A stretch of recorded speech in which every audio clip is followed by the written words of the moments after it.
We did a lot of work last class to review structure of cells. We talked about the nucleus of cells. We talked about the DNA, the chromosomes in the nucleus, right? I talked about how the DNA replicates and how it makes proteins, right? That whole process, right, of the genetic code building proteins. We talked about then how radiation can cause damage to those structures, right? The proteins, the DNA, the RNA, the cell membrane, right? We said there are certain parts of the cell that are vital to the cell's survival.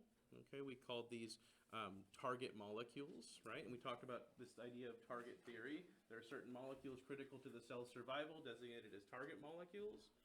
If a non-target molecule, like some random water molecule out in the middle of nowhere in the cell, takes a hit from radiation, right?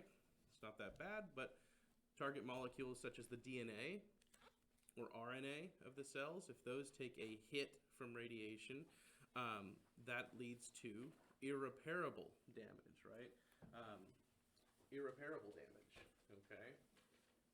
Okay, so reminder about what this word we used in quotations, right? This idea of hit. How do we think about it? What's a hit? What do we mean? No. You're on the right track, but this is the important thing about this technical term hit, okay? A hit is a series of events, so it can be many events, many strikes from radiation, which lead to irreparable damage to a target molecule such as DNA.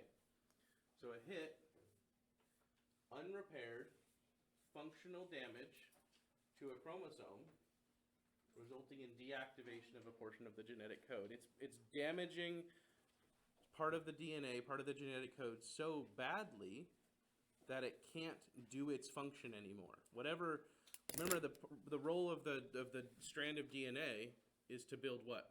What is DNA there to build? We talked about something synthesis last time. DNA's job is to synthesize what? Kylie? Proteins, right? DNA's job is to synthesize proteins for the body. Proteins are the stuff that we're built out of, right? Was it roughly 15% proteins our body is, something like that, right? We're like mostly water, 80% water, but like 15% protein, something like that, right? And the rest of it's just some other gunk, right? But mostly protein, okay? That's the structure of our body. The role of your DNA is to build those proteins, or at least give the instructions to build those proteins, right? If a portion of that DNA gets damaged such that it is unrepairable, non-functional, that portion of the code won't build whatever protein it was supposed to build anymore. Okay? Sometimes that damage happens in an area of the genetic code where we don't care, like nothing happens. There's a big chunk of the genetic code where like nothing's happening, right? It's unused stuff, okay? But sometimes that damage happens in a portion of the code where super important proteins are being built, okay? Sometimes that damage happens in a portion of the code where a cancer gene is activated, okay? These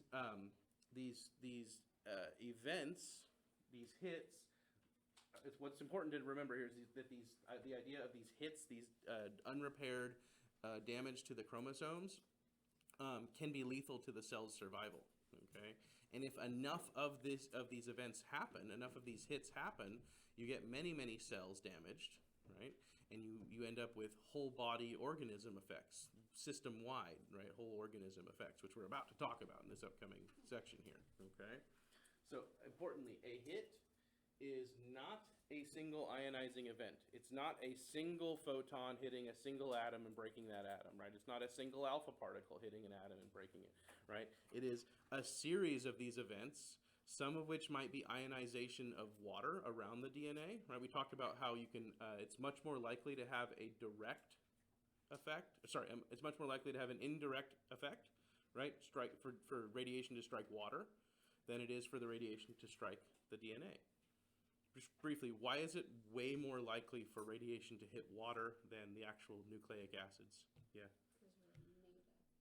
mostly water, right? If we were made of mostly DNA, right, then it would be like more likely for that to happen, right?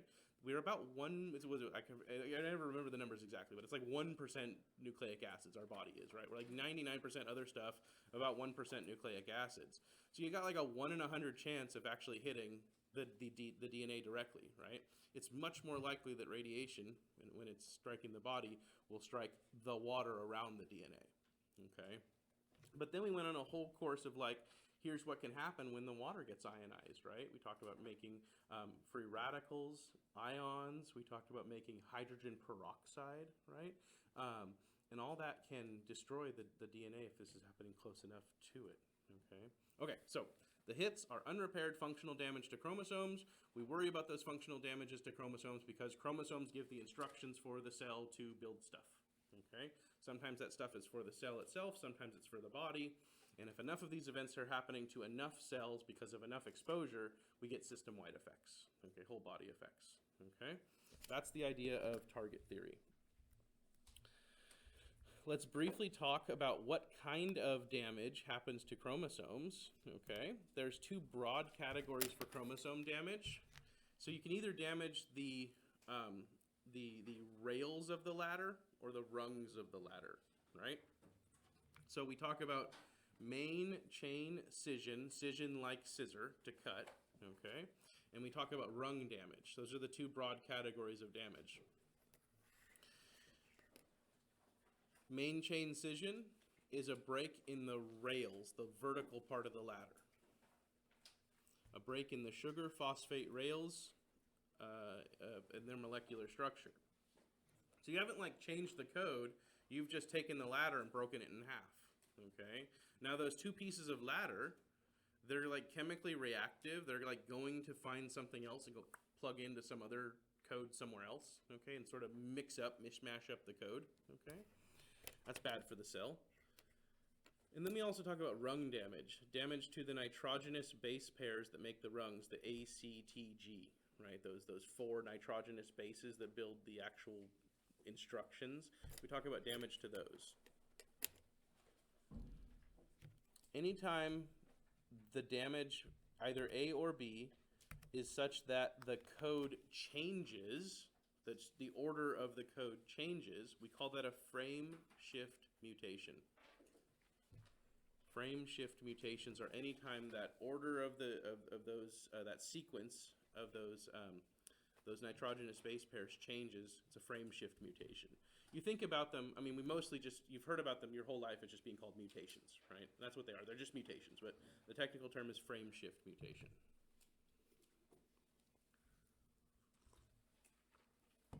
So, a couple things. On this one on the left, A, in A, where's the damage happening? On a rail, so what do we call it? Main chain scission, right? Now this is not, this is a single strand breakage, okay, in A on the left, right? It's a single strand breakage.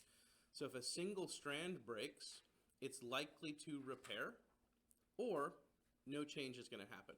Basically, simply speaking, nothing's likely to happen, okay? However, so like, you know, a series of events causing this rail to break, maybe nothing happens, likely, right? But you look at B, B is a complete break of the ladder. Both rails of the ladder have broken, right? Bilateral main chain scission. Ladder's broken now.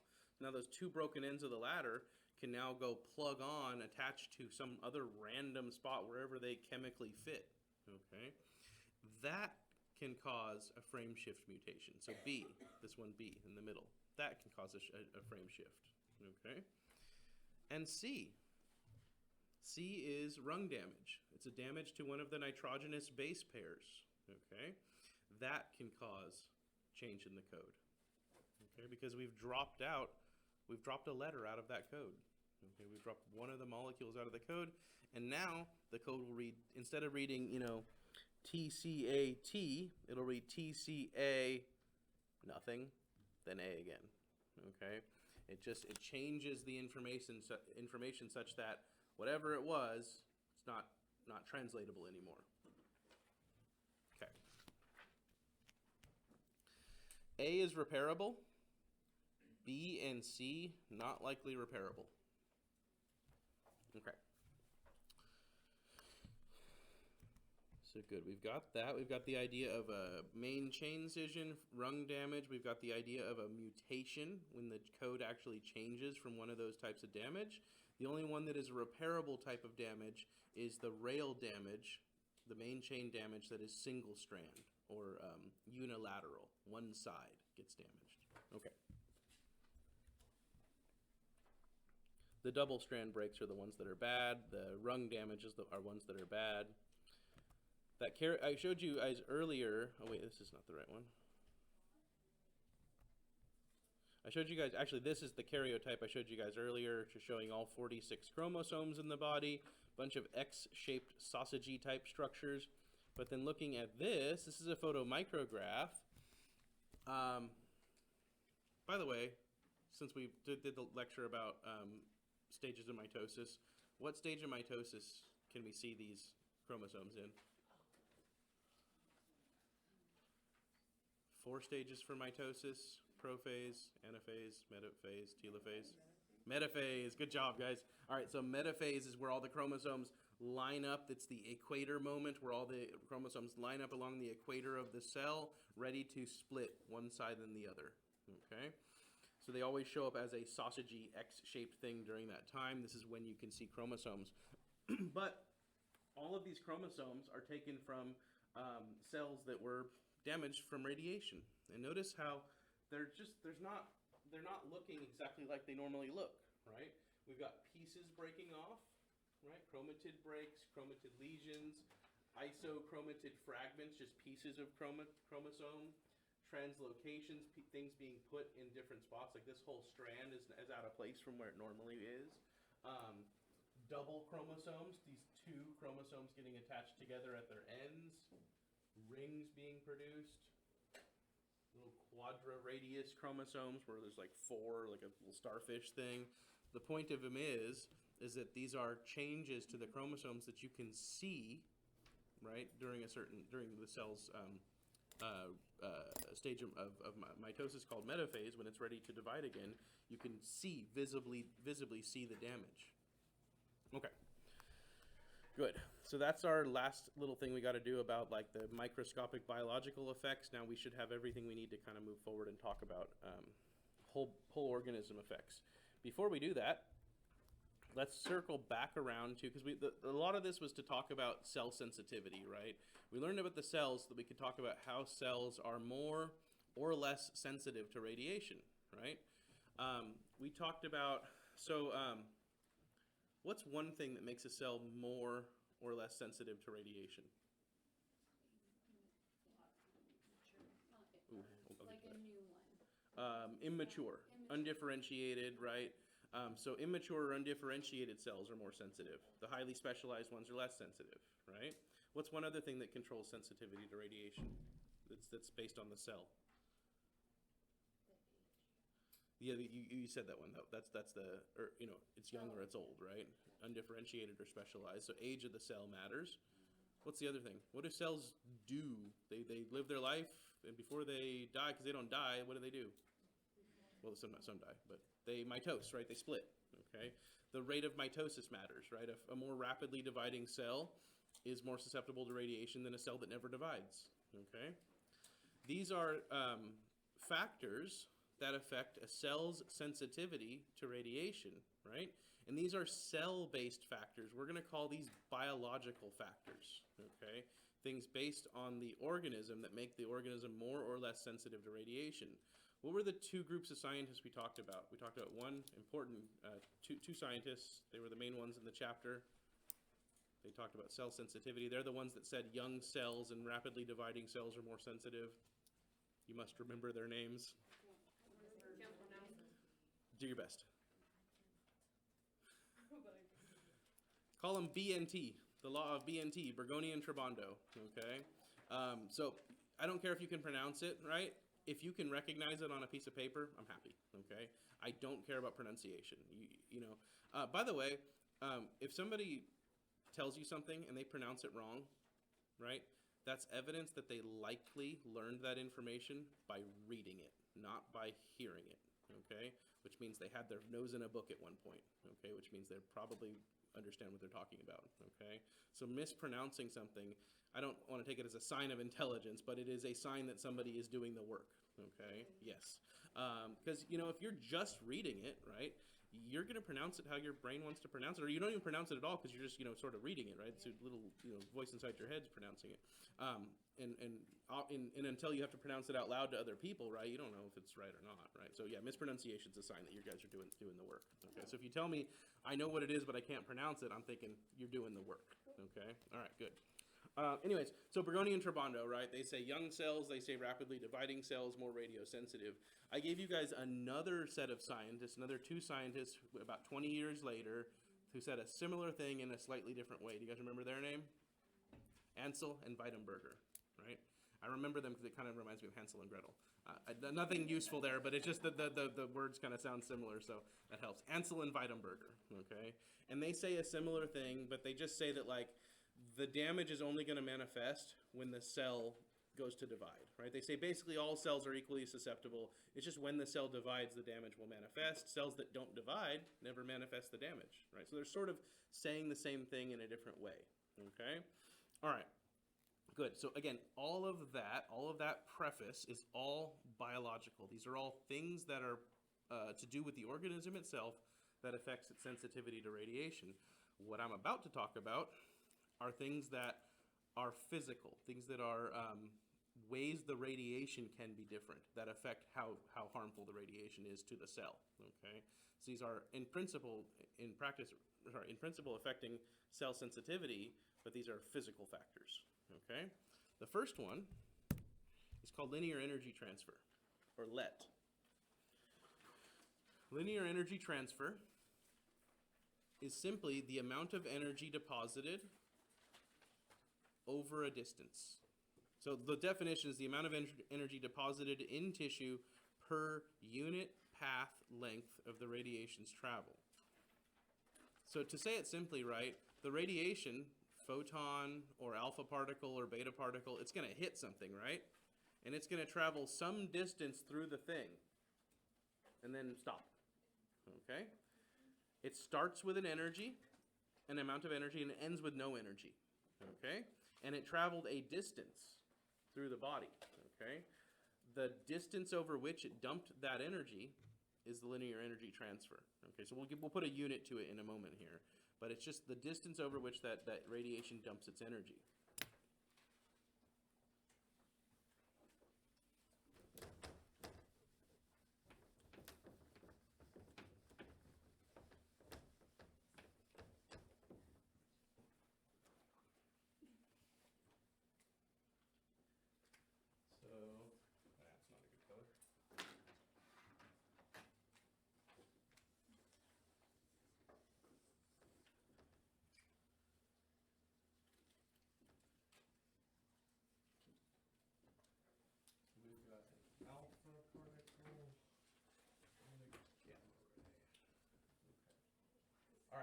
So let's say we have a gamma ray and an alpha particle minding their own business, traveling through space, and let's say they have the same energy.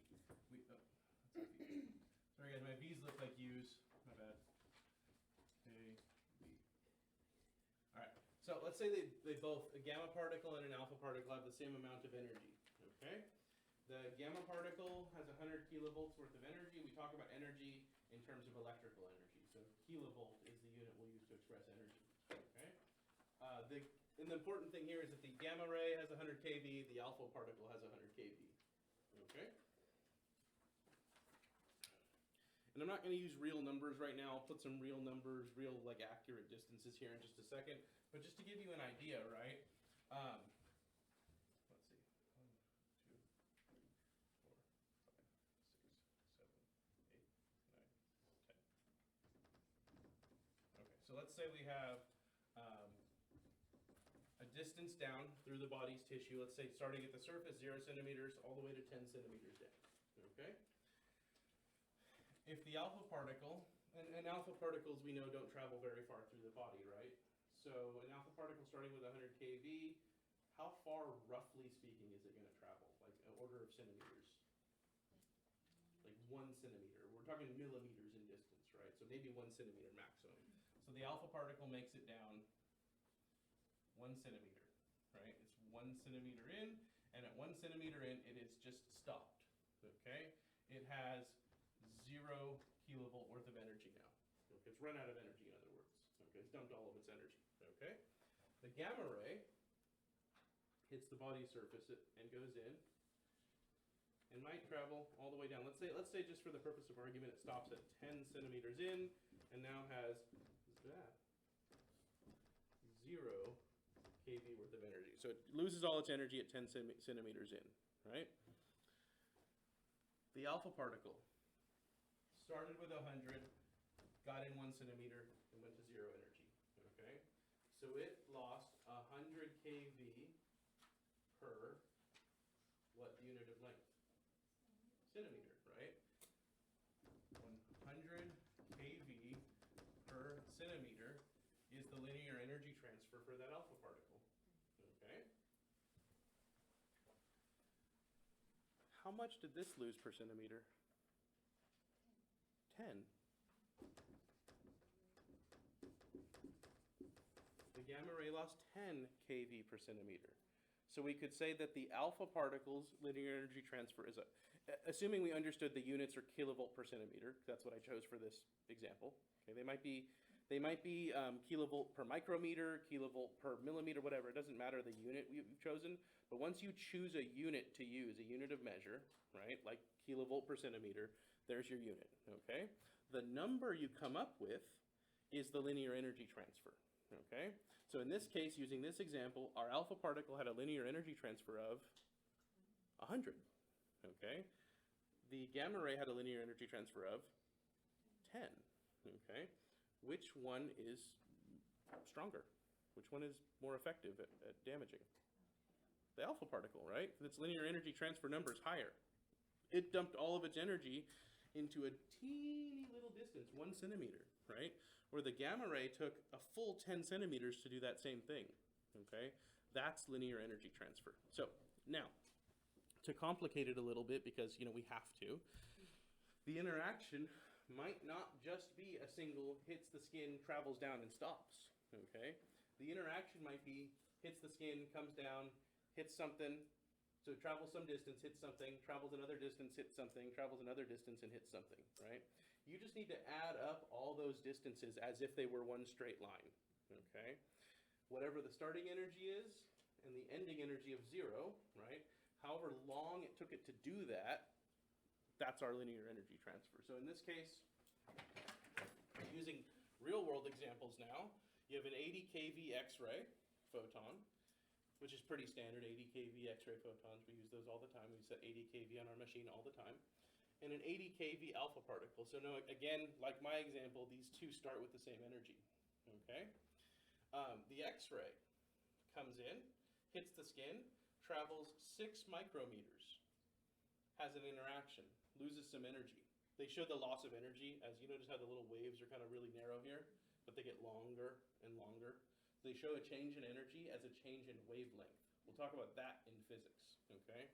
But anyways, 80 kV comes in, travels 6 micrometers, hits something, travels 8 more micrometers, hits something, and travels 10 micrometers, okay? For a total distance of 24 micrometers. So this X-ray photon lost 80 kV over 24 micrometers of distance. So our unit is kV divided by micrometers. That's our unit we've chosen. Over there I used kV per centimeter. It's the same thing, right? Just a different choice of units.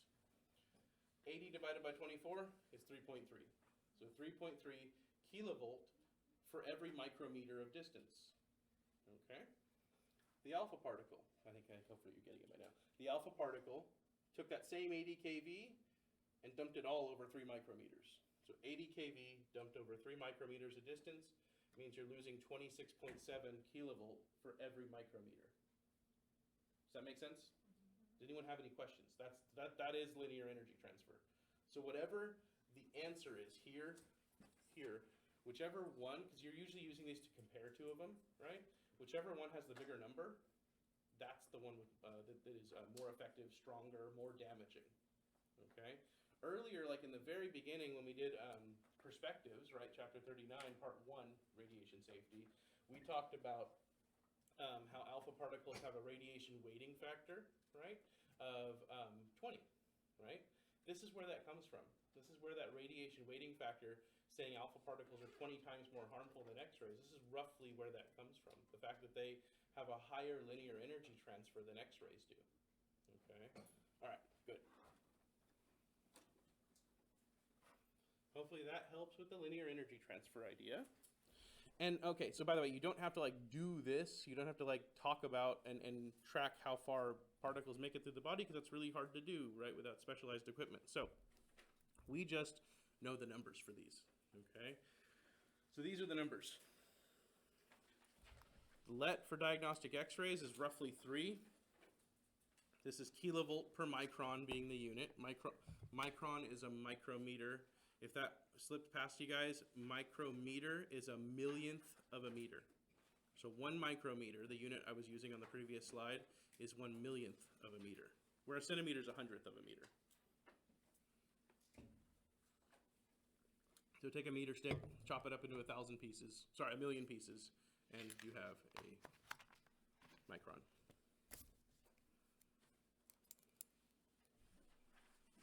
All right, yep, so diagnostic X-rays have a let of 3 protons, which are an elementary particle, part of the nucleus of an atom. If those are shot around with 10 megavolts worth of energy, 10 million volts worth of energy, they have a linear energy transfer of 4. 5 megavolt alpha particles have a linear energy transfer of 100. And if you stand in the beam at the Large Hadron Collider in Geneva, Switzerland, and put your head in front of the beam, you'll die. Because the linear energy transfer of those nuclei that are flying around in there are about 1,000. Okay? That actually happened to a scientist one time. He didn't know the beam was on, and he stuck his head in the way of it, and he died like a day later. Yeah. Probably shouldn't be sticking your head in the way of a particle accelerator's beam, right? And now you know why, because they have a high linear energy transfer. So if you've been with me for a while, which I've lost some of my more senior students, I've got a relatively young group here, but where does the energy of a particle come from? Is it its mass or its velocity? It's velocity, yeah. The formula for, and just sorry to give you a formula because you're going to get this in physics, but the formula for kinetic energy is 1/2 mass times velocity squared. The important thing here is that velocity gets squared. So you take the mass of the particle, half of that, and the velocity of the particle, square it. Taking 1/2 of something is going to make something small, right? Whatever the mass is going to be small, but squaring something makes the number big, right? So velocity counts more for energy, okay? This is the formula for kinetic energy, 1/2 mass times velocity squared. We'll get that again in physics.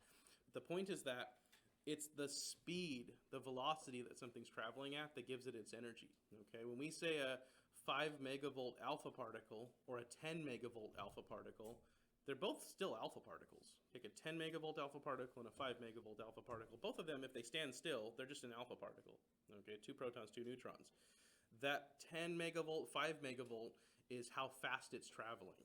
Okay, the 10 megavolt one is traveling much faster than the 5 megavolt one. Okay, so the energy is coming from the velocity.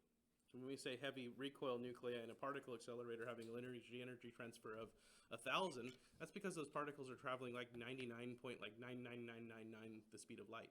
Okay, and they're traveling very, very close to the speed of light, so they have a lot of energy. Okay, here's something important to remember, a little motto to remember. The more penetrating the radiation, the lower its let number is. The lower the let. So that's a good thing. The lower the let is, the less harmful it is. The more penetrating it is, the lower the let is. Yes? So the let we Yep. is that one less penetrating? The gamma? The gamma ray Yeah. is more penetrating than the alpha particle in this picture. So even though the alpha is the strongest, it's the least. Penetrating. Yes. So that's the thing, right? A stronger particle, a more harmful particle is less penetrating. This is counter to what you would assume, right? So if I get shot by a bullet and it travels all the way through me versus doesn't penetrate my skin, I think the one that went through me is the harmful one, right? Not the one that just didn't penetrate my skin, right? It's sort of the opposite. It's really not, if you really get down to thinking about it, right? If you were shot by a bullet and it just dumped all of its energy into the surface of your skin, it would really, really hurt you, okay? Versus traveling through you, right? The hole it created through you is the problem, right? I think when we think of an analogy, when we analogize to like big real-world macroscopic things, it's hard to make sense of this, but it does work. The less penetrating a form of radiation is, the more harmful it is. The more penetrating it is, the less harmful. Higher penetrating gives you a lower LET number. Lower LET, low linear energy transfer is a good thing, okay? And the moral of the story, the important reason why we're learning about LET is because we need to learn that X-rays are low on this number. X-rays have a low linear energy transfer because they're highly penetrating, okay? So when we know X-rays are harmful, and the general public knows X-rays are harmful, but you guys now know that X-rays are much less harmful than other versions of ionizing radiation. Okay, so of all the stuff we could be using, right, X-rays are less harmful, one of the least harmful things. Okay, they have a low linear energy transfer. I cannot say it enough because it comes up on tests all the time. X-rays are low LET. That makes them less harmful than other forms of radiation. And you can see it right here, right? The number for diagnostic X-rays is 3. When compared to any of the other ones, it's a bigger number.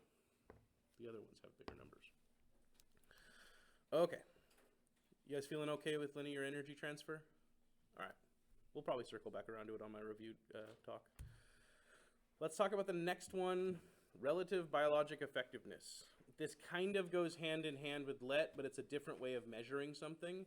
So let me read. Relative biologic effectiveness, or RBE, is the effectiveness of a certain type of radiation in causing a specified effect or disease. What you're doing here is you take and say, all right, if blank amount of radiation is required to cause some harm, let's compare that to X-rays. Okay, so let's give an example to this. So the formula is just RBE equals the dose in X-rays required to do something bad compared to the dose of another radiation required to do that same kind of bad thing. Okay, so for RBE, you have to talk about a certain effect. So let's give an example. The example here says, what would the RBE be? What is the RBE for alpha radiation in killing 50% of epithelial cells? Briefly, what are epithelial cells? Blood. Not blood.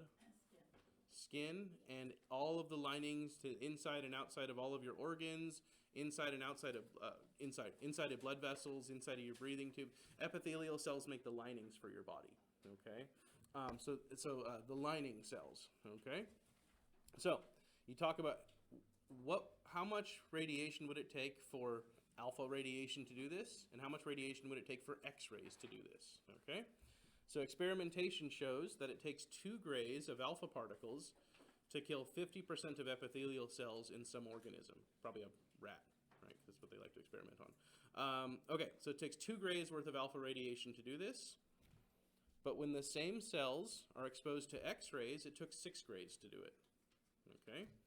And the formula goes, X-rays on top, the dose in X-rays required to cause the harm on top, compared to the dose in the other form of radiation required to cause the effect on bottom. Okay, so in this case, the RBE would say 6 grays to cause 50% of epithelial cells to die for X-rays, that goes on top, 6 grays on top, 2 grays for alpha radiation, 2 on bottom. And the equation is just 6 divided by 2. 6 divided by 2 happens to be 3. This tells you that alpha radiation is 3 times more harmful at causing that type of harm, or generally any type of harm to the living organism. It's 3 times more harmful, okay, and causing this specific effect, okay.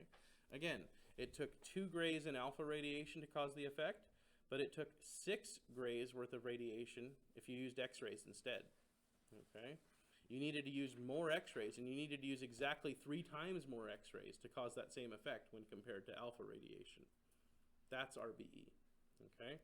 Again, you don't have to go and just like figure it out. We just know it. We have numbers for these. Okay? Diagnostic X-rays are 1 because you're comparing the thing to X-rays. So X-rays to X-rays is like apples to apples, right? It's a 1-to-1 relationship. So 1 for diagnostic X-rays. 10 MeV protons, 5. There's your alpha particles. 5 MeV alpha particles would have a number of 20. By the way, if the alpha particle had energy of like 10 MeV, would that number 20 be bigger or smaller? If we took the alpha particle's energy up to 10 MeV. Bigger. Number gets bigger. More energy, right? More energy is more harm.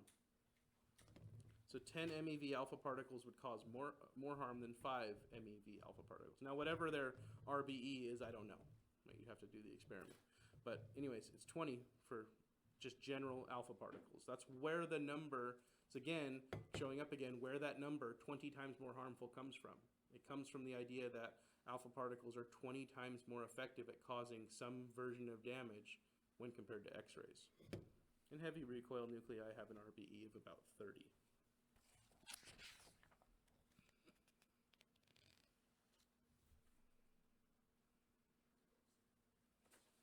Okay, so I got a question by email about homework, and it was from chapter 40? Yeah, chapter 40 in the 4th edition, so 41 in the 3rd edition. If you want to do that, if you done it yet, I'm going to do these on the board real quick, because these are 20 and 21 from the cellular effects. Sorry, what is that chapter called? Cellular something? I should know this by now. The chapter is cellular effects, yeah. So I'm going to do homework numbers 20 and 21 for you guys up on the board here. Okay. If you're in the 4th edition book, it's page 711. If you're in the 3rd edition, please find it and then let me know where it's at. Okay. Let's do these.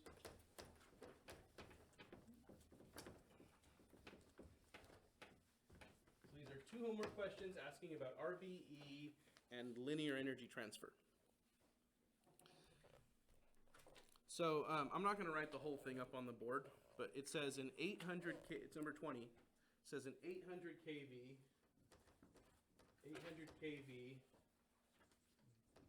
beta particle. Okay. And it goes in 10 millimeters into tissue, has an interaction. Then it travels another 6 millimeters, has an interaction, and then it travels another 4 millimeters and has an interaction. Okay? Then we can say, what is its linear energy transfer, right? So it's asking us, what's the linear energy transfer for this alpha particle? Notice how I took that big long word equation and then shrunk it down to just the important stuff. Okay? That's what I recommend you do. Okay? So I don't care about that word ricochets that they like to put in quotation marks, right? I don't care about all that other stuff. I care about the energy it started with and how far it made it, okay, which is there. All right. So first off, let's get a total distance path. 20 millimeters. Okay. And the formula for let, okay, goes 800, right? So 800. Let's just put the unit up here. 800 kV. Over 20 millimeters, okay? And for the rest of the formula, as long as I know it's kV per millimeter, because that's what they gave us, right? They didn't give us micrometers, they gave us millimeters, right? So that's what we're going to use. They gave us kilovolts, and they gave us millimeters. That's what we're going to use. I can plug that into my phone pretty quickly, right? But I can also do this simple in-the-head math, okay? First of all, I know these zeros can cancel out, okay? So 0 on top, 0 on the bottom, cancel them out, okay? Now I'm left with 80 over 2. Can 80 over 2 be simplified? To what? 40 over 1. And 40 over 1 is really just 40.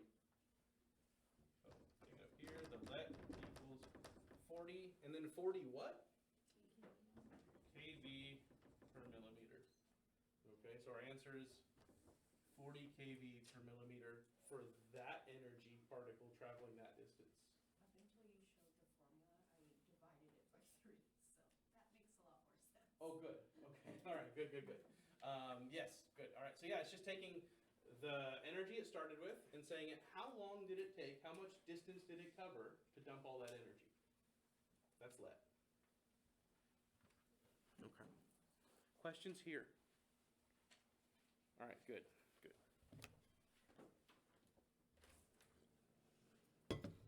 I'm going to erase this now.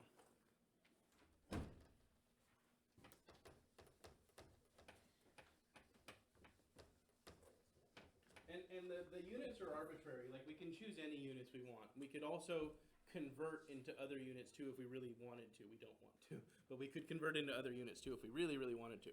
All right, number 21. Wait, what page are you on? Oh, I'm on, you have the 4th edition or 3rd? Third. 3rd edition, so.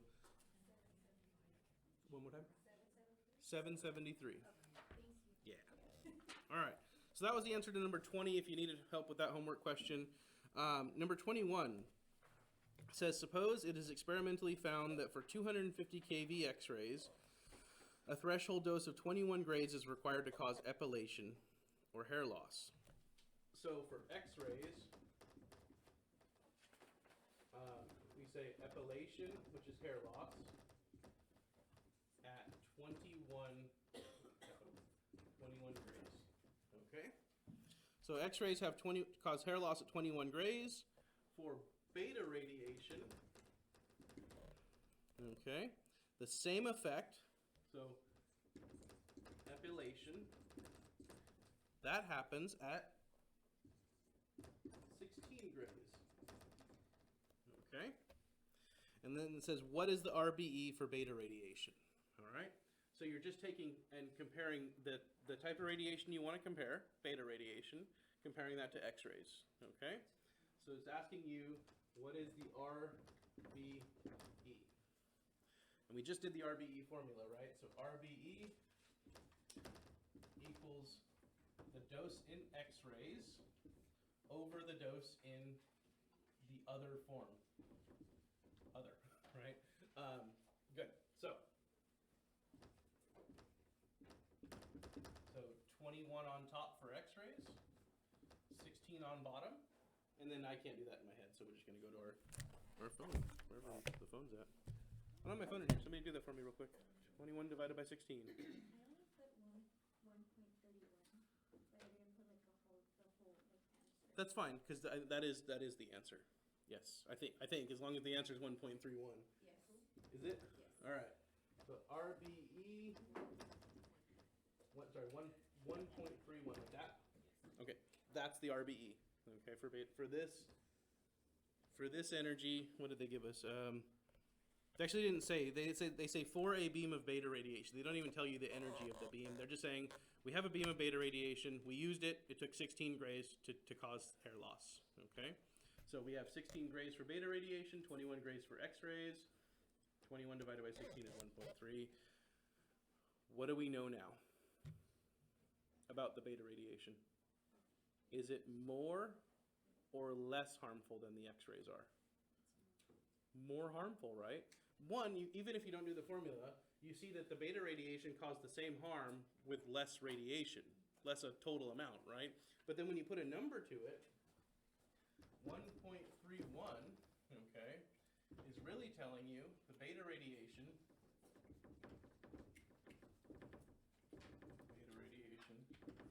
is 31% more harmful. We say it's as harmful as the X-rays, that's the 1, okay?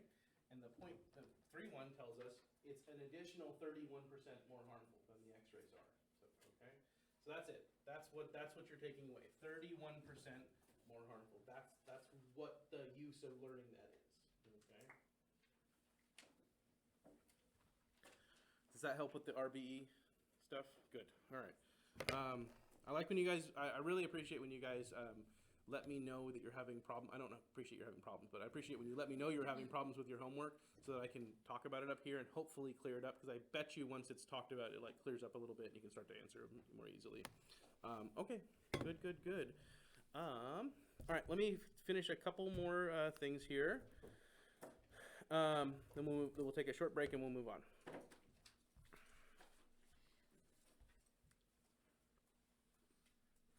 This next idea,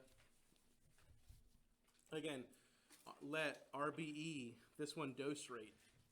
These are all physical factors that change how effective radiation is at causing harm to cells, okay?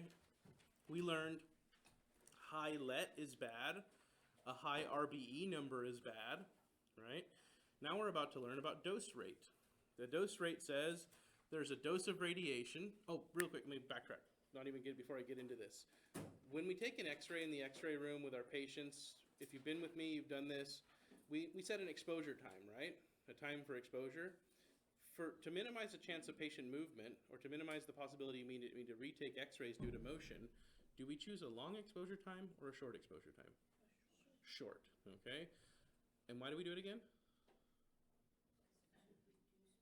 Reduce the chance for motion, right? It's kind of like when you take a picture on your phone, right? A long exposure time on your phone will make things blurry, and a short exposure time will make things clear, right?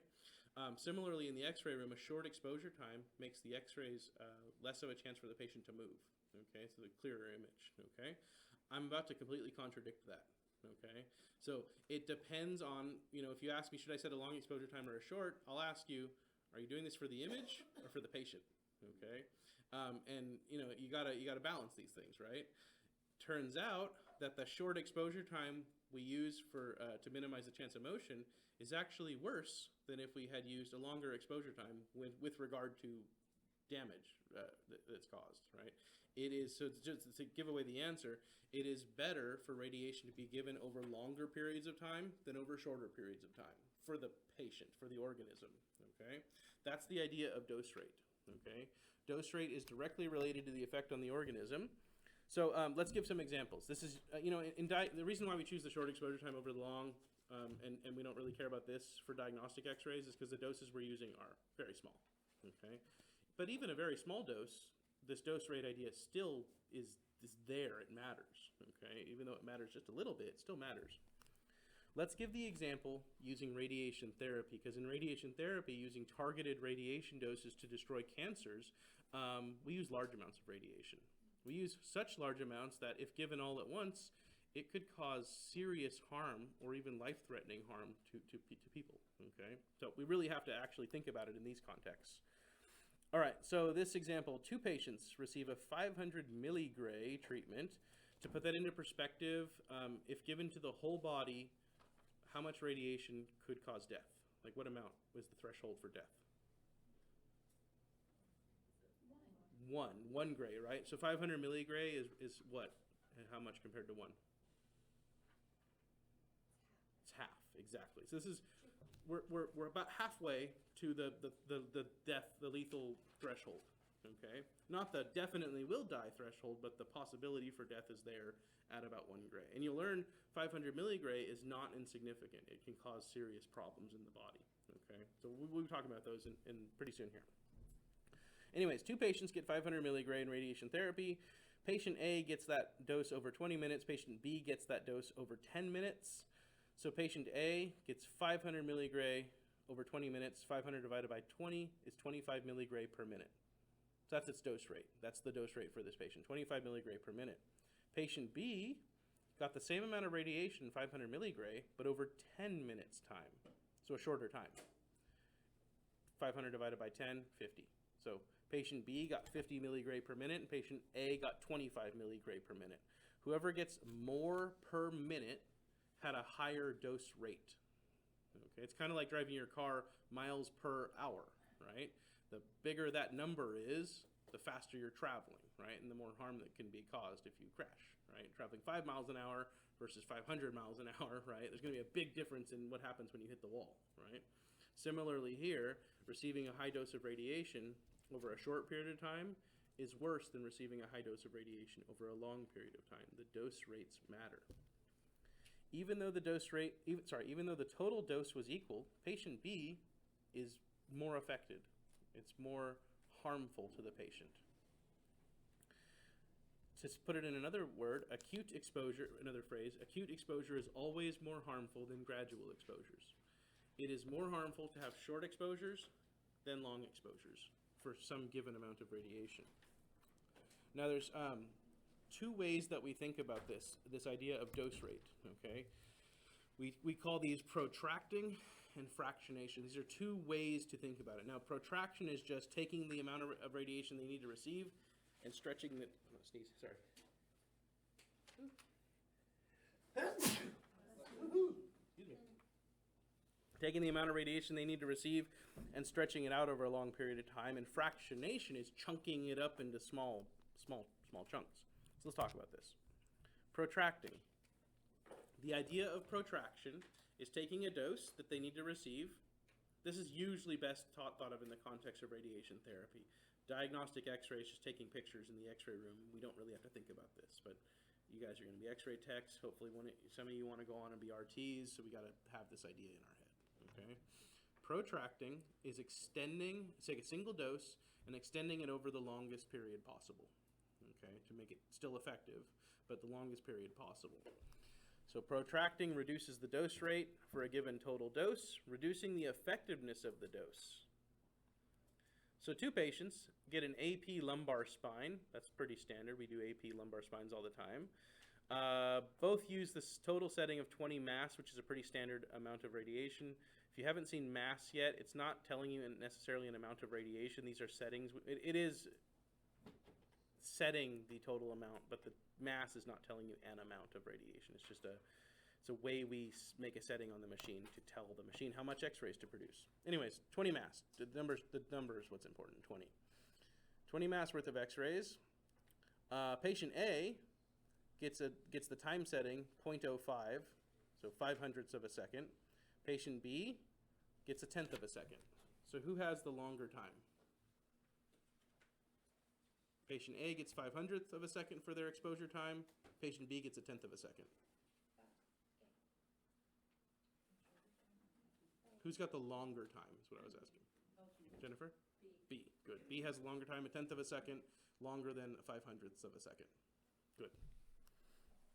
Twice as long, in fact. So we say which patient's more affected. So we say patient A got 20 mass given over 0.05 seconds, 5/100ths of a second. So their dose rate is 400 milliamps. Okay, that is actually turning back to the technical factor settings that we make on the machine, right? 400 MA. Patient B got 20 mass with a time setting of 0.1 seconds, a 1/10 of a second, so 200 MA. They got a lower dose rate. In fact, they got half. Their dose rate was cut in half, right? Because the amount of radiation that was used was extended over a period of time twice as long, okay? So for the patient, if you're thinking about the patient, it's always better to use the longest possible exposure time. If you're thinking about minimizing repeated exposures, it is better to choose the shorter exposure time, right? So it just depends on, usually this is only coming up in testing. Honestly, in actual, to give you the answer, in actual practice, we're just going to choose the shortest exposure time, almost always, okay? Because it's minimizing the chance of a repeat, and repeat x-rays double the patient's exposure, right? So if you had to choose between doubling the patient's exposure and just like changing their dose rate a little bit, right? I'm gonna choose the one that minimizes the possibility that I have to repeat their exposure. Okay, so in real practice, we're gonna choose shortest exposure times, but the information says that the longer exposure times are actually better for the patient. Okay, so really this is gonna come up in testing, right? If you're asked like on a test to minimize the chance of a repeat exposure due to motion, you're gonna say I'm gonna choose the short exposure time, right? If you're asked on the test, would a longer short exposure time, be more or less effective in causing harm? You're going to choose the long exposure time as being less effective, right? The short exposure time as being more effective at causing harm. So you got to keep your wits about you, right? There's just different contexts in which we talk about these things. Okay, that's protraction. Lastly, and before we take a short break here, fractionation. Fractionation is pretty straightforward. Just say we got a dose of radiation a patient needs to receive. Again, usually best in the context of radiation therapy. They get a dose of radiation so that we can allow the body to recover. Let's take that dose of radiation and not give it to them all at once. Let's give them a little bit, give them some recovery time, then give them a little bit more, and some recovery time, and give them a little bit more. Okay? Allowing recovery periods between exposures. This is how radiation therapies are used to treat cancers. The idea is the organism recovers quicker than the cancer does. So you hurt both things, then you give them a period of time to recover. The person recovers more than the cancer does. You hit them again, person and cancer get hurt, but then person recovers more than the cancer does. And if you keep repeating that, eventually the person will be still alive, but the cancer will be gone, dead. Okay, that's fractionation helps by doing that. Fractionation is the basis for radiation therapy. Time periods between recovery between tissue doses allow the cancer and normal tissue to recover. It's just that the idea is that the cancer recovers slower than the normal tissue.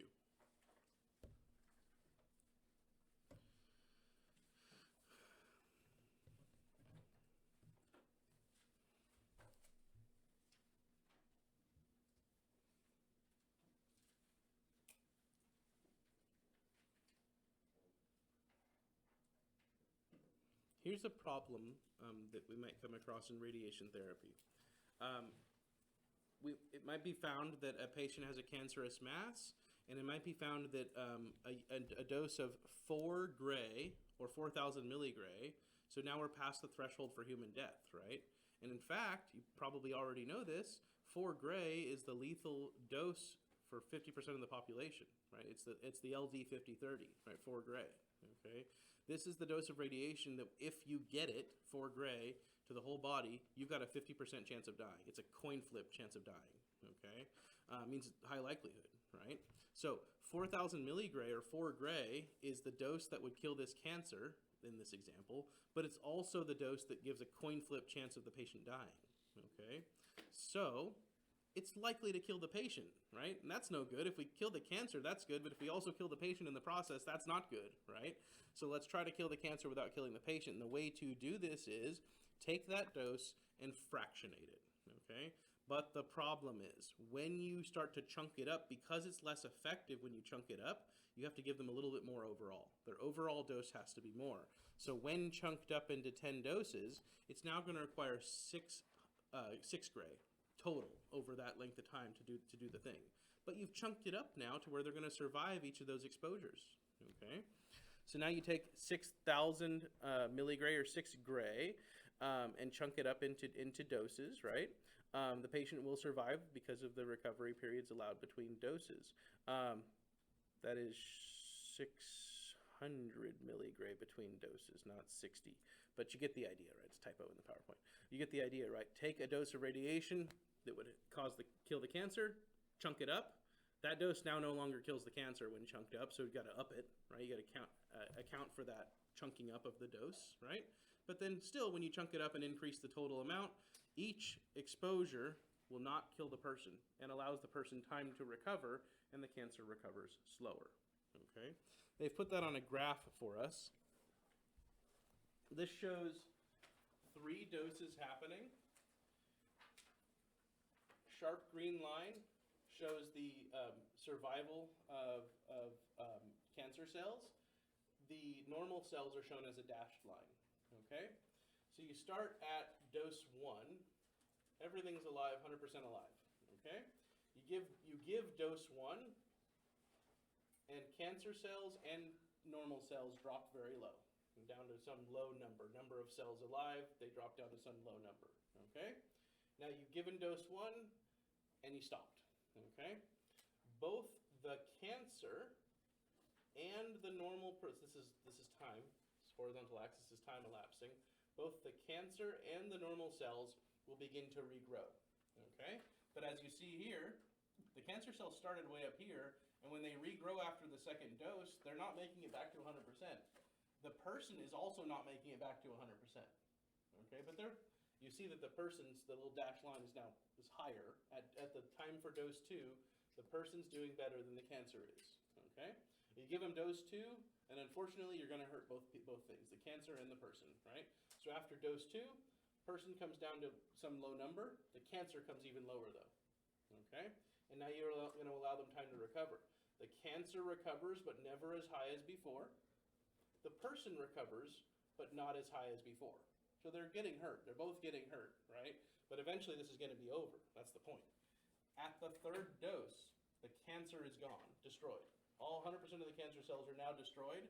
The person, delete a little bit, but the person's cells are also damaged pretty badly. Like they're close to 0 cells alive now, right? They're hurt, okay? But we're done.